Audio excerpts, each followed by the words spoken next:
Hello, everyone. Welcome to Politics Today, live on Channels Television. I'm Sean Kimbale this Friday from Channels Television studio in Abuja, the nation's capital. Thank you so much, everyone, for joining us tonight. Let's tell you that President Muhammadu Buhari is in Kaduna State for the passing out parade of the Nigerian Defense Academy, NDA. The president is expected to serve as a special guest of honor and reviewing officer of the parade. The president landed at the Nigerian Air Force Base, Mando, in Kaduna State at about 4:40 p.m. this evening and was received by the governor of Kaduna State, Nasir El-Rufai, and some other government officials in the state, as well as the nation's service chiefs, led by the Chief of Defense Staff, General Irabo. And the Independent National Electoral Commission, INEC, says it has uncovered thousands of cases of double voter registration in Anambra State. The commission says 62,698 cases of double voter registration have been uncovered. The INEC chairman, Professor Mahmoud Yakubu, said this today when he was meeting with stakeholders within the electoral system, and he said that this was uncovered during the cleanup of registration data of Anambra after the fourth quarter of the CVR exercise, and that it was discovered that 62,698 people were already registered voters have registered again.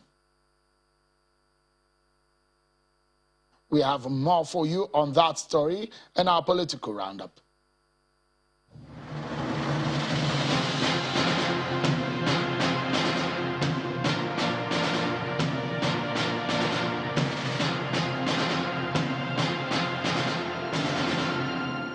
The Independent National Electoral Commission, INEC, is asking politicians in Anambra State to desist from comments that could further exacerbate the security situation in the state ahead of the November 6th governorship election.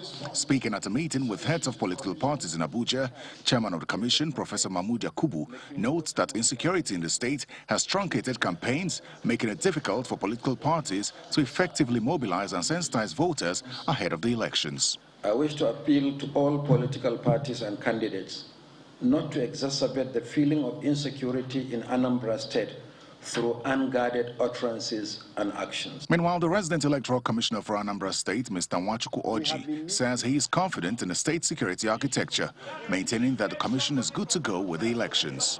So I'm confident that the election will happen, and I believe that we have made all the arrangements that are required to be made.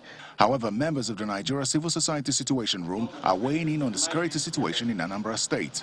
What we are calling on is end to the violence and let citizens participate. The High Court in Ilorin has declared the transition implementation committees across the 16 local government areas of Kwara State illegal and has ordered for the conduct of proper local government elections to usher in new executives. Justice Hassan Gegele, while delivering his judgment today in a suit filed by Elite Network for Sustainable Development, says the appointment of transition committees to run the affairs of the third tier of government is against the provision of Section 7, subsection 1 of the Constitution. Suspension of the democratically elected chairman to be replaced by the committees, according to the judge, contravenes the Constitution and therefore ordered that all the funds expended in the running of the councils in the last 6 months should be refunded to the coffers of the government. The Nasarawa State Independent Electoral Commission has declared the All Progressives Congress, APC, winner of the Wednesday local government elections. The chairman, Ayuba Wandai, made the declaration in Lafia. He says the candidate of the All Progressives Congress won all the 13 chairmanship seats and that of the 147 councillors. A former deputy governor of the Central Bank and former presidential candidate of the YPP in the 2019 elections has joined the African Democratic Congress, ADC. He told a news conference in Abuja today that his desire is to take Nigeria higher and make her the envy of other nations if he becomes president. My vision is one in which millions of young men and women can create jobs and move out of poverty and into the middle class.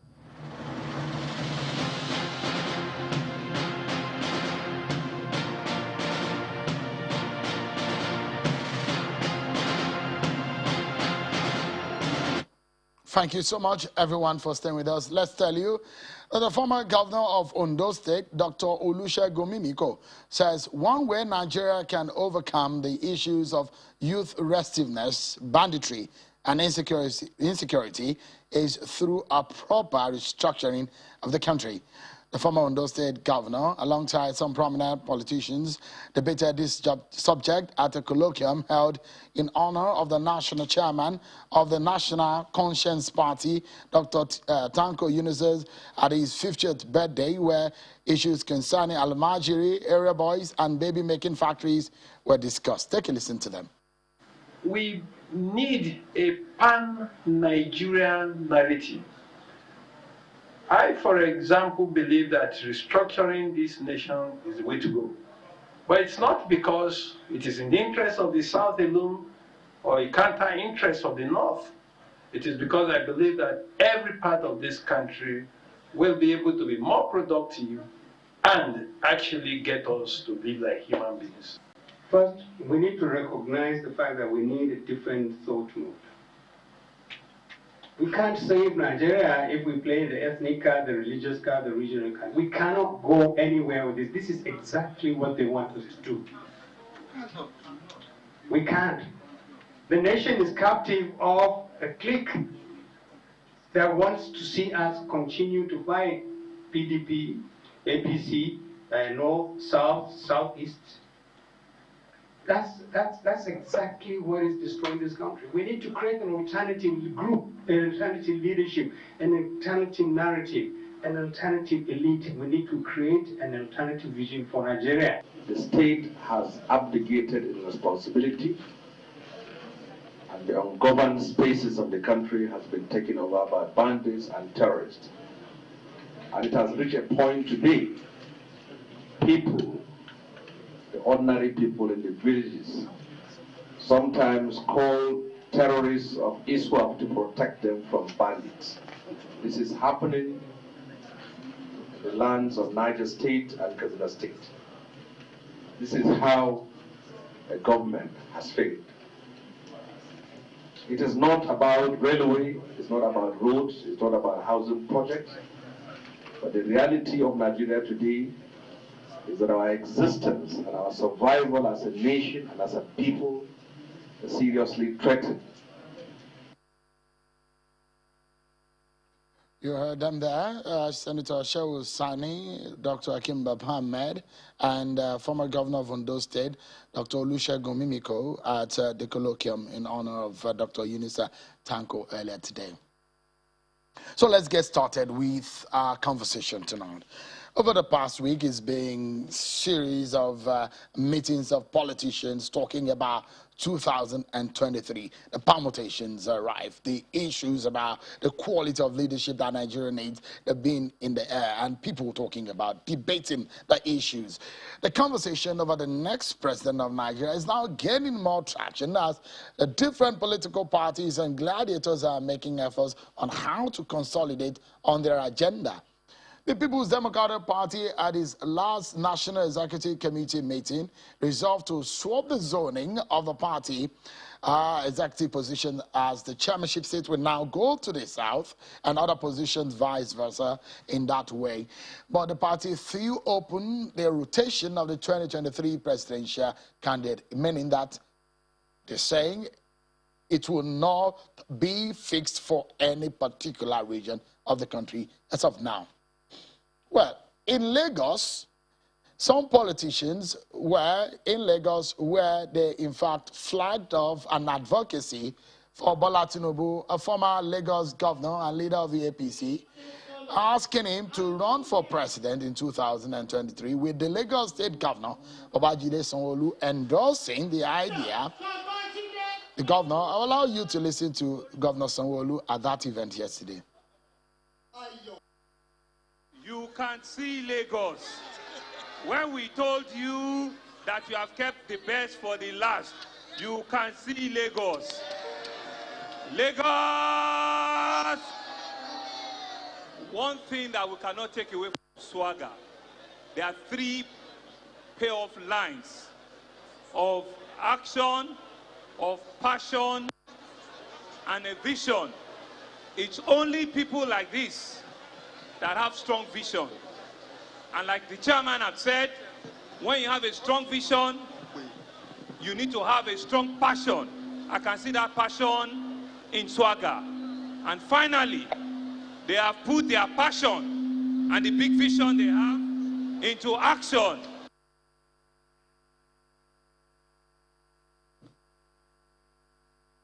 That is the governor of Lagos State, Babajide Sanwo-Olu, speaking and somewhat endorsing that organization that's come together, drumming support for Bola Tinubu to run for president in 2023. So you see what I mean? It's now beyond permutation. Politicians are now talking about it for real. You might want to pinch yourself and ask, what year are we already? I mean, we are in 2021. It's not even 2022 yet, but these conversations have started in earnest. They've been talking about this at the late hours of the day, but now we are now hearing it during the day. It then means that the conversation has come to our table as citizens. So let's talk about it tonight, everyone. What this means. 2023, the quality of leadership that we need to have. Why are politicians, why have they started talking about who and how it should be in 2023? I have joining me from our Lagos studio, Senator Dayo Adeyeye is in our Lagos studio. Thank you so much, distinguished, for joining us tonight. Let me begin. You are the chair of that organization, that initiative. You called it Swagger. But the first inkling for anyone will be, why are you talking about 2023 presidency in 2021? Is it the right time to start doing such a thing? Oh, thank you, Sheon, for asking this very important question. You make a where when the sun shines. We need to start sensitizing people. We are not embarking on any campaign yet. The campaign for the presidency of 2023 has not started. Let me make that clear. We are merely sensitizing people, getting them ready, or not sensitizing them to the idea that very soon the race will be open for all, and getting them prepared for the arduous task ahead. So the race has not started. It's merely a period of sensitization. And I don't think it is too early to start. We are talking of the presidency of Nigeria. The presidency of Nigeria, the man who will hold that office will be presiding over the affairs of almost 250 people in Nigeria from 36 different states, from different ethnic nationalities, belonging to, adhering to different religious beliefs. I do not think it is too early to start making Nigerians to getting familiarized themselves with some of the potential candidates. And we have identified one person that we see is very qualified for that position. And we are sensitizing people to the idea that he might throw his heart into the ring, and these are his qualities when the time comes. So anyone, as the Constitution of Nigeria provides, that not only that you have to be a Nigerian, you also have to belong to a political party before you can participate in an election in Nigeria, not as a voter, but as someone to be elected. So your party, the APC, has not even said anything about where it will zone, because that conversation has already started in your party, although your party is not really known for the rotation idea. But your party has not even started talking about whether or not it's going to the south or the north. So why are you talking about this now? In fact, you're not even talking about different candidates. You're talking about one person. Thank you very much for that. The fact remains that President Muhammadu Buhari will finish his tenure in 2023. And since the Constitution of Nigeria is not yet amended to give him an extended tenure, it means we will have a new president in 2023. And it is better we start the conversation right away. 2023 is around the corner. You may think the time is long, but I can assure you it is around the corner. So it is better we get into the action immediately, to begin to have this conversation, to begin to sensitize people into the different candidates that may come out, to let people begin to assess them right now. So the issue of zoning is neither here nor there. If there is zoning, and we adhere to the principle of rotation, which I believe we should in the APC, then of course the presidency will come to the south. by the simple logic that President Buhari is from the north and would have done 8 years. So it will then be the turn of the south to also present a candidate for the presidency of Nigeria. And if that is the case, every zone, every geopolitical zone in the south will be entitled to that slot to feed candidates for the position of president of Nigeria. And so what we have done in our own case is to say, okay, we have a candidate that we think is very qualified, by all means, who towers above others in so many areas, who is very well experienced, who has a very good track record, who is very known all over the country, who has planted seeds all over the place, and who has friends across all the geopolitical zones of Nigeria. The man who is at home everywhere in the country. We believe that, okay, it is better to start canvassing for that person, not necessarily by way of campaign, but letting people to know more of his qualities.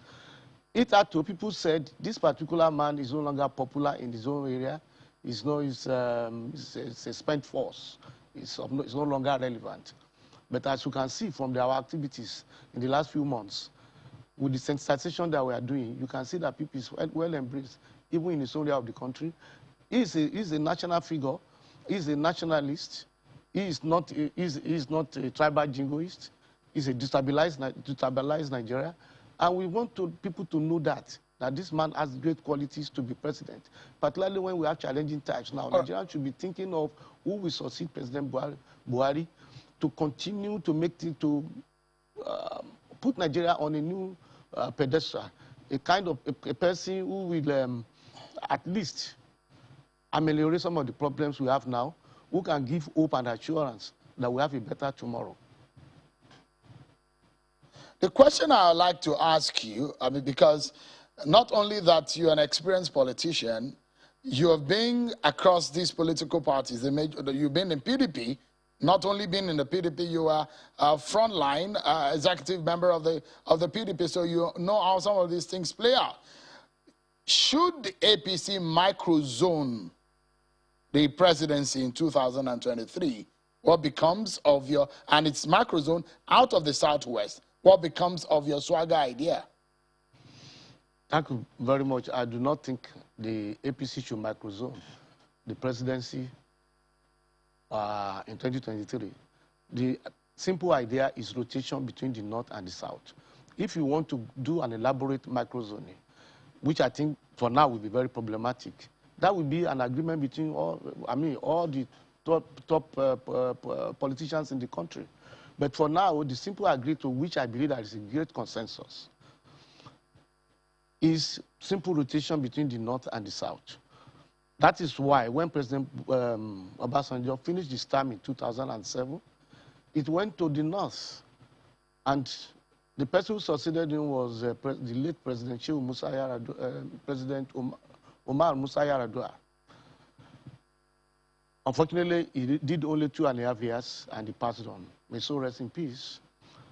And then President Jonathan succeeded him. But when the agitation for the presidency to rotate back to the North became very loud, it went back to the North. And nobody said, okay, President Yar'Adua was from the Northwest, therefore it should now go to Northeast or North Central. People just simply said, let it go to the North. And that is why even President Muhammadu Buhari, who is equally from the Northwest and even from Katsina, was able to assume the mantle of leadership as the president of Nigeria. So the rotation is simply between North and South. President Yar'Adua was from Katsina. President Buhari is from Katsina. And I believe that simple rotation, we should maintain it for now. It may be that in future, there will be an elaborate zoning system in which we will now say, okay, let this thing rotate among all the top geopolitical zones.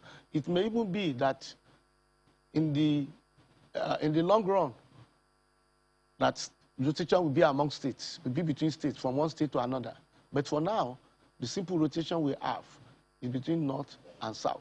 By the time you begin to rotate among states, it may be that we would have agreed that the tenure of the president should not be more than 1 or 2 years.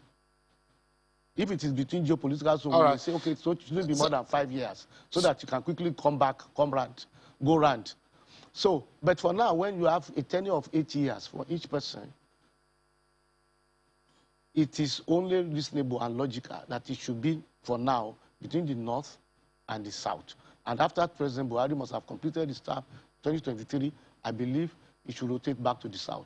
And all the geopolitical zones in the South will be entitled to feed candidates, will be entitled to challenge for it. So it's interesting the way our politics has been, because now Nigerians and politicians are now talking about ethnic politics, region this, region that.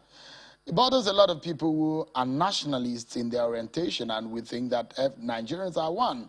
How you think that we now should be thinking about ethnic? The question would be, can't a president come from any part of the country?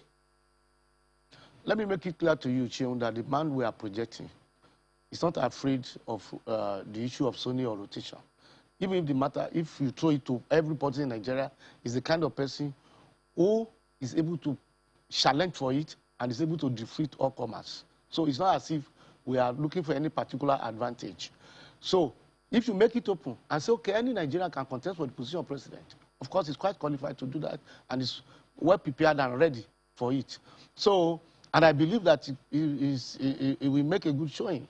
So it's not, we are not afraid, it's not out of fear, but we only say that in the interest of fairness, in a multi-ethnic, multi-religious society like us, we should give everybody a sense of belonging. We should have a situation in which everybody could say to himself that he can aspire to the highest office in the land. So that is the only reason. But if not, if you even say there is no rotation, there is no zoning, of course, no problem. He will be able to challenge for it. Chief M.K. Abiola was from the South. His opponent was from Kano State in 1993. And we saw what happened. Even in Kano, Chief Abiola defeated his opponent from that state. So, but we are not afraid of anything. The man we are championing his cause is quite popular all over the country. And we believe that whoever is ready to throw his heart into the ring and to challenge him, we will be ready to meet him at the battlefield. All right. So let me ask you, because we have been hearing swagger. For a lot of Nigerians who are not privy to the details of the acronym or what you're doing, what is swagger? Swagger is an acronym which simply means Southwest Agenda for Asiwaju. Let me explain it. When this movement started, we wanted our candidate, who some people have been, particularly in Abuja and some circles, have been saying has no home base. It's a spent force, it's no longer popular, and all that. We wanted to prove to them that the man is very well acceptable, not only in his own base, but throughout the country. And we, as the saying goes, charity begins at home. We wanted to prove that first in the Southwest, where it comes from. Southwest, we are not saying it is not even an APC agenda per se. It is a Southwest agenda. We want everybody in the Southwest to vote, to support and rally around this man. And so far, we have been very successful in doing that. We have moved around all the palaces to see most of our top traditional rulers who have endorsed him. Usually, traditional rulers will say, okay, all of you are our children, we are neutral in this matter. We will not take sides. But in this particular case, we have seen them taking sides to say, if it is this man, we are all behind him, we are going to support him. We have seen that the same sentiments being expressed by different groups, even politicians. IPAC, which is the umbrella association for political parties in every state, everywhere we have been to, we have seen all of them coming out, the chairman of all these parties in the Southwest coming out to say, when it comes to the issue of the presidency of this particular candidate, we will jettison our partisan toga and embrace the candidacy of this person. We forget about party politics. We will support him. And that was why we wanted to solidify the home base. Charity begins at home. Once the home base is solidified, I believe the other Nigerians, will, particularly in our party, will feel more comfortable to feed this candidate, knowing that is a person who can easily win the election for them. Don't forget that one of the selling points for President Muhammadu Buhari in 2015 was that he already had 12 million votes in his pocket. Those 12 million votes, people are saying, oh, in the north, particularly in the northwest, in the northeast, that he already had 12 million votes in his pocket. And so it will be so easy, with support from a few other places, for him to easily win the presidency. And that's exactly what happened. We are also saying that come 2023, the man we are projecting already also has at least 12 to 13 million votes in his pocket. And so it's so going to be so. How can you prove that? Easy. How do you prove that? I mean, he's not run for any presidential position before. Sorry, I can't hear you. How do you prove it? No, when you say Bola Tinubu has 12 to 13 million votes in his pocket already, on what basis are you giving that figure? I'm giving it on the basis of what I have seen on ground. I haven't traversed the length and breadth of the Southwest. I haven't seen people from other political parties saying that when it comes to the issue of Bola Ahmed Tinubu, they will shed their partisan toga and embrace him and vote for him.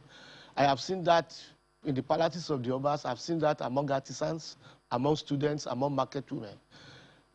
When it comes to the issue of the presidency 2023, all of these people, in unison, they will shed every difference. They will forget their differences and vote for this man. And the vote in the Southwest, let me tell you, it's more than 20 million votes. I'm only saying 12 to 13 is already assured. And I say with all sense of responsibility, without any fear of contradiction, that those 12 to 13 votes are already in the bag. So the question I'd like to ask you is, the man you were rooting for was not in the room yesterday. From the information that we have, is that he's not even in the country at the moment. Perhaps on a medical trip abroad in London, because we've been seeing pictures and videos of a lot of people visiting him. He wasn't there at that meeting. Is he aware of what you are doing? Has he endorsed what you're doing? Is he ready to run? Has he given his word that he's going to run for office? He was not in the room, you are quite right. He's, to the best of my knowledge, he's still in London. And I made it clear from outside, from onset, that we have not been commissioned by him to begin this sensitization campaign. We have not. We took it upon ourselves to embark on this. It's a voluntary action by patriotic individuals who want to see a better Nigeria. He has not commissioned us. He has not put anything into it. But we believe that we can persuade him and that we can ask other Nigerians to help us in persuading him to join the race, to serve Nigeria and give Nigeria good leadership. We believe we can do that. And that is why we have started early, to sensitize people, and that if we see the kind of support that's on ground, and with pressure coming from here and there, perhaps he will agree to throw his hat into the ring. But I can assure you for now, he is not the one that has commissioned this project. He is not behind it. It's a voluntary action by us, patriotic Nigerians, who are desirous of having a good leadership in this country, and who think that and particularly for the APC, to have a very simple, a very simple electoral campaign, to have a very popular candidate. But the question I'd like to ask you now is the capacity. What Nigerians want is result, and they want someone who has capacity. Does he have the capacity? And I mean capacity in every aspect of it. Thank you very much. Well, if you have a good product, you don't need to advertise too much. It will sell. But actually, Bola Ahmed Tinubu has the capacity to be president of Nigeria, and I will prove it to you. First, let me start with the idea of democracy. He's a Democrat, true and true. He fought for this democratic dispensation. He was in the trenches. He was one of the leaders of Nadeko, who midwives the present democratic dispensation we are enjoying in this country today.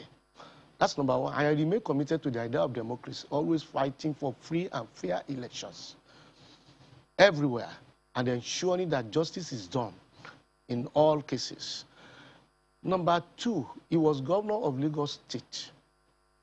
And by all testimony from within the state and outside of the state and even internationally, he excelled, he performed creditably as governor of Lagos State in all areas, in terms of infrastructural development, educational development, even agricultural development, sports, and everything you can imagine, human capacity development. He was excellent. And I believe that was one of the reasons why he was overwhelmingly re-elected in 2003, even when some of his colleagues were not able to make a comeback. He was overwhelmingly re-elected. And not only that, because of his outstanding performance, he had been able to have a hand in all of those who have succeeded him as governor of Lagos State. So that is one critical thing I want you to evaluate. So he has a good track record as a good administrator. He is not a person who is afraid of challenges. You will recall that even the issue of fiscal federalism we are talking about, he was one of the people to put it to test when he created local governments in Lagos State, and the former president, Olusegun Obasanjo, decided to withhold Lagos local government allocation for almost 7 to 8 years. Bola Ahmed Tinubu did not bother about that. He went about his business, and he was able to make those local governments to be self-reliant and to be viable. And today, all those 57 local governments are not only viable, they are performing better than any local government in any other state in Nigeria. That is a credit. All right, Senator, we might not be able to go further because I know if I leave you to it, you probably would go on and on about the man that you're talking about. I don't know if it's the right thing, if your party will even frown at what you are doing, because I'm not sure it's the right time. But, I mean, for the governor of Lagos State to join in that campaign yesterday, it means something. And that's the reason why we called you tonight to speak about it.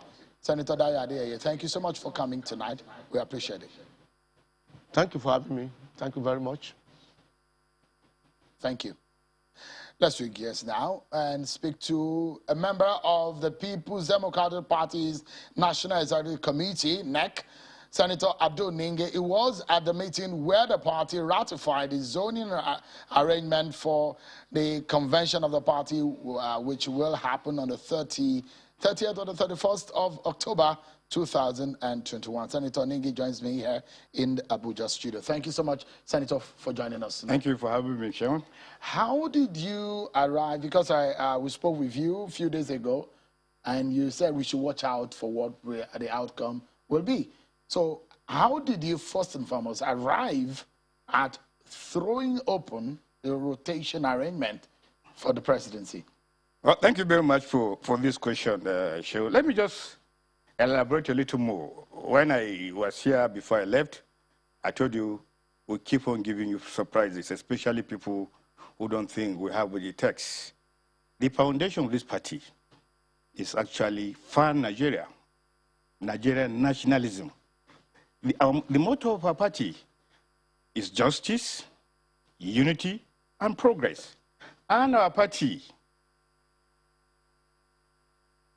is, by our constitution, set out under Section 3, Section 2, and 4, to zone and rotate.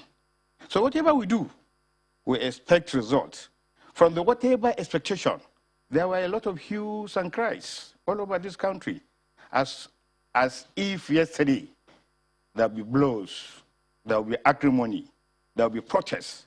And I think simply, those who have those mindsets and doubts is because they fail to understand our party is unique, the narrative is different, the founder's vision is different.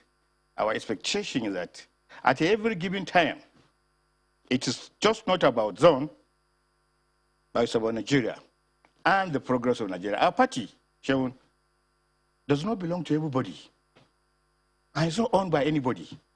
What do I mean by that? Let me just preface. Once you are a tribal jingoist, or ethnic jingoists, you don't belong to a party. You banish it. If you are a religious extremist and your issue is to come and perpetuate your religious belief, you don't belong to this party.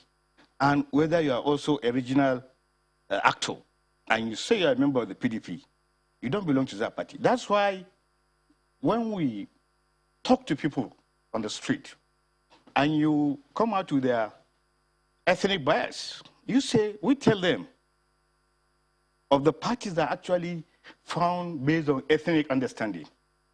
We told them of the parties that are found based on probably religious sentiments.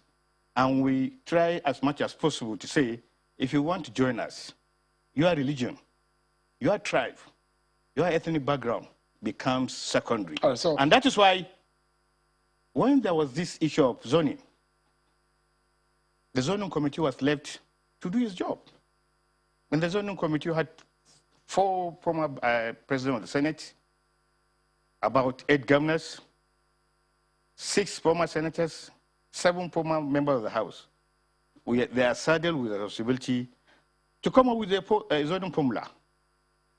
While our opponents are guessing that it's a very problematic terrain, we cannot probably manage ourselves. They came out and they told us comprehensively why we need to zone the chairmanship to northern Nigeria. What is the major reason they gave? National cohesion. What? National cohesion. That's the reason they gave? That is the main reason. Because national cohesion, in the sense that even within the donor terrain, even within the northern 3 geopolitical divide, you have issues of Christians, you have issues of Muslims, you have issues of Hausa Fulanis, you have issues of Jukun. And we say, okay, because of these diversities in northern Nigeria, and we're learning the lessons of our failure in 2015. And we reflected back, what was the reason why we failed? We had 2 reports that comprehensively dealt with the issues of nationalism and interest within the PDP body politic. We have the Ike Ekonomadi report, which was before the National Working Committee, and then we have the Bala Mohammed, the Governor of Bauchi State report, which was also domiciled within the national headquarters. Those are the documents that we have used going forward. Remember, going forward, we are calculating going forward to understand that at the end of the day, there will be no signs of failure. There should be a sense of cohesion, of inclusiveness, of camaraderie, of coming together between, not only between the North and the South, but a balance between the major tribes and the minorities, and fundamentally between the religious divide. And we have taken time to know and try to focus our future. I'm not going to tell you what is our mindset going to be, but I will allow you to ask your question. The chairman of the PDP BOT, Senator Wali Jibrin, said, and I will quote him now, he said, quote, zoning can mar or destroy our party, but by the grace of God, we will not allow it to happen. He has fears about how divided your party may be right now and what zoning could do. But the question will be, your party created zoning. He is not discounting zoning. He is discounting the perception and the reality of today. And an attempt by our opponents to try to make an issue of zoning which is not in their constitution. Zoning is not in the constitution of our opponents. So you are looking at what they are doing? No, rotation is not in their constitution. So you are looking at what, but you could see, Senator, you are looking at what the other side are doing. They want to dictate to us. And you could, you heard what my friend said. Ade, we are saying, please, as a party, deal with their own issues, deal with their own narratives. Let's also deal with us. Let me try to paraphrase what Wali Jibrin is saying. That it is not in all cases that zoning is cast on stones. There are some necessities that may arise which can deal or not deal with this zoning as an example. Let me give you an example. In 2009, when Yar'Adua died, there was a zoning crisis because the understanding then was let's have a northern president that will run for 4 years and another 4 years, after which the South takes back. But even before the 4 years, the man died. And what happened?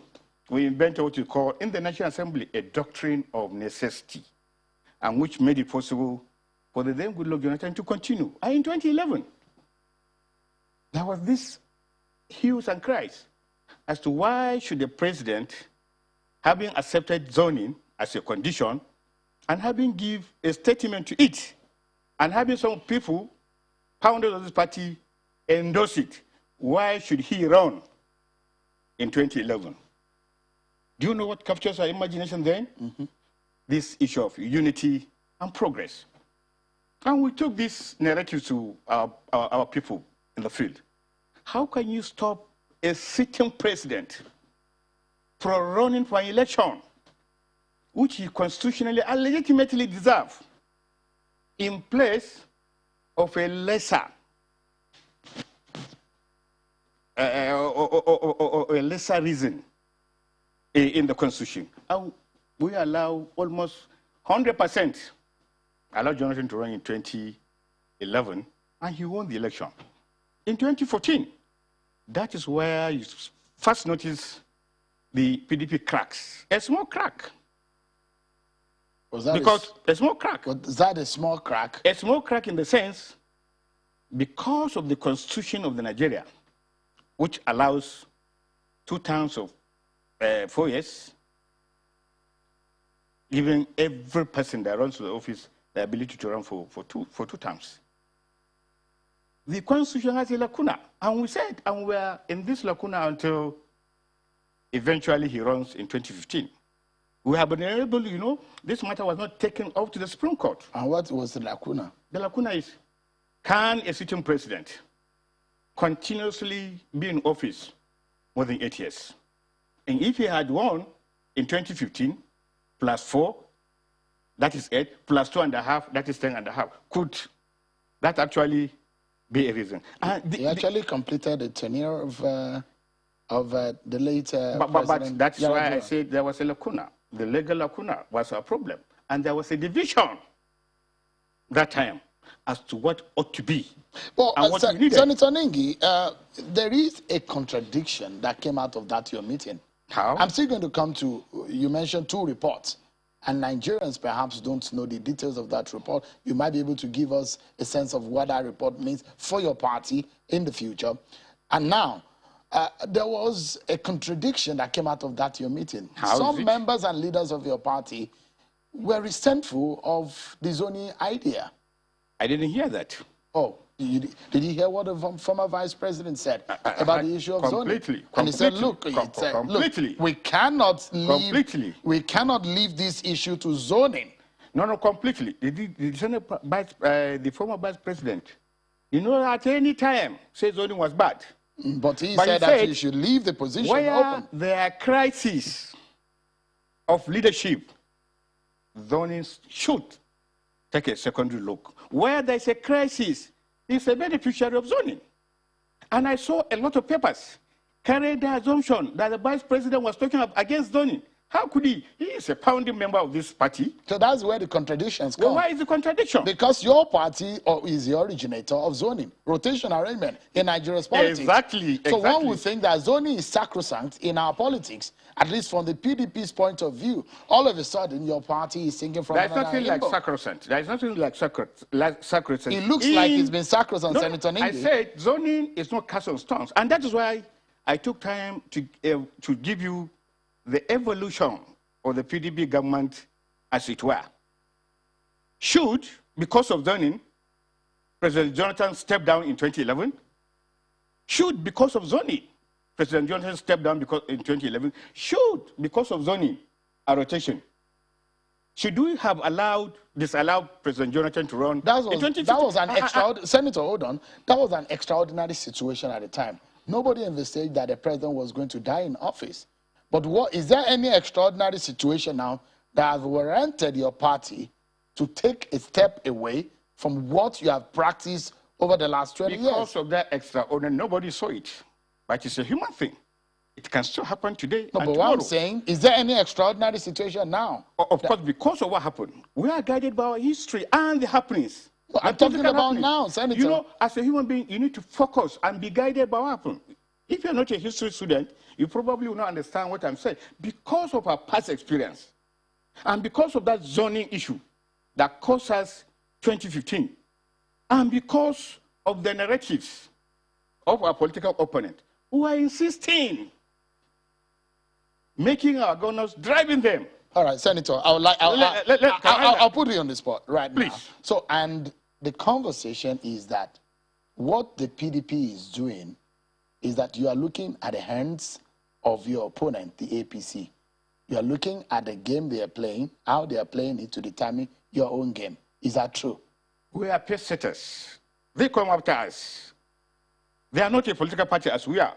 And that is why when they talk, I hear my friend, are they talking about North and South?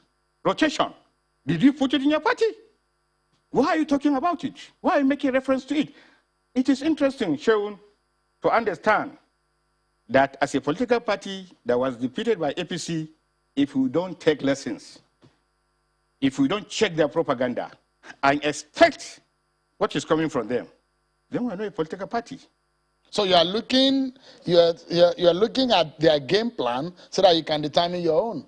We are looking at the game plan in order not to repeat the mistake. So if they go south, you go north. You don't get that from me. No, I'm asking. You don't get because that from me. Because that is what it's looking like. That is the contents and the content of what Walid was saying or what Atiku was saying.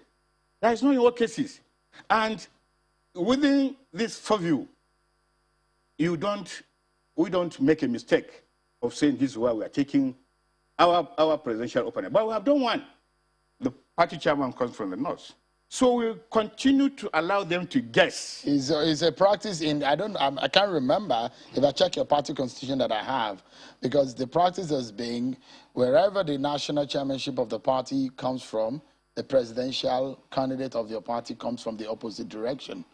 But what your party is saying is that this time around, you have not read the party history well. No, but that has always been the case. It has never been the case. That was always been the case. And that's why I feel exactly because of the crisis. You've always had problem with your party chairmanship. No. What was the crisis when Yar'Adua took over? The then chairman of the party, Dr. Amadou Ali, was also a chairman, was the chairman, and he was from the north. We are a human organization that try to make sure that we foresee, because we are taken by surprise by this party, by this APC. We do not intend to make another history mistake. What you want? So you're afraid of the APC? Or eventually, yeah, they beat us 2 times. So the bloodiness is still leaking. It's leaking, but we are not just doing it because we want to pay back. We are doing this to try to reinvent Nigeria and ask Nigerians to say, please, whatever happened in the past, try to compare us with our opponent, whether APC or any other party. I don't want to forget this question, Senator, and quickly too. There are 2 reports that came out of the situation of your party. Yeah. Senator Bala Mohammed's report and the Senator Ekore Madu's report. Yeah. In summary, did they talk about the same thing? What exactly was the heart of that? The report was only distributed yesterday, but we have one presentation of the report. We were told reasons behind why we lost. Ekore Madu took us along historical lines. So what was the reason why you lost? Insincerity, lack of faith, lack of belief, division within the party based on ethnicity, based on religion, and therefore, amongst us, we found some of us working against our party for another party. Fortunately enough, is that situation still remain? We think anybody who wanted to be in PDP and still remain in PDP after losing power in 6.5 years, I think we should trust that person. And we think we should trust such members that we are home and dry with the kind of members that we have. that we are not afraid again that we can see such a large number of the beneficiaries of our flagship, who are governors, who are senators, who are ministers, will just defect. We are comfortable in the way we are, and we'll continue to try to tell Nigerians, hey, we made a mistake. But those who made a mistake with us are actually living in droves. They're actually leaving our party. They are shifting because we don't have power, because we are not the ones having power. So while we were in power, they didn't defect, they didn't leave. So politics is not about every time you must have power. So the report that you got from Senator Ekuroma, did you get the report findings from Senator Balamu? Exactly. So is it the same thing? It's going to be on for discussion. Did he present the report too? Presented the report. So what was the art of that report? It's just presented yesterday, and 30 reports. One by a Northeasterner, my former boss, the Deputy Senate President, and one by a Northerner, my governor. We are going to put them side by side and try to learn what is new from their findings. So, let me learn what is new from their findings. That's why yesterday, while we are saying, leave this thing open for everybody, we want to be guided by such reports. We are people of book. We went to school.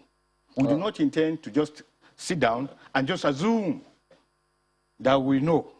We had people of impeccable character that we gave assignment. We're out of time, Senator. We're out of time, Senator. So the question I want to ask you in 10 seconds, if you may answer, is that the insincerity that you mentioned, all of those problems, do they still exist in your party at the moment? They existed, not because of PDP, but because of the happening in the land. Do they still exist now? I'm not saying existed, I'm saying now. They will exist until we prove otherwise. They will exist until we prove otherwise. We need to leave it at that. Senator Abdul Ningim, a very good friend on the program. Thank you, Senator, for coming. Thank you, Sean. Always a pleasure having you. Thank you. I love the fact that when you take up an argument, you argue like a lawmaker that you have always been. Thank you. I appreciate it. But as I showed today, I had two senators on the program, one in Lagos, one in Abuja, one in the APC, one in the PDP.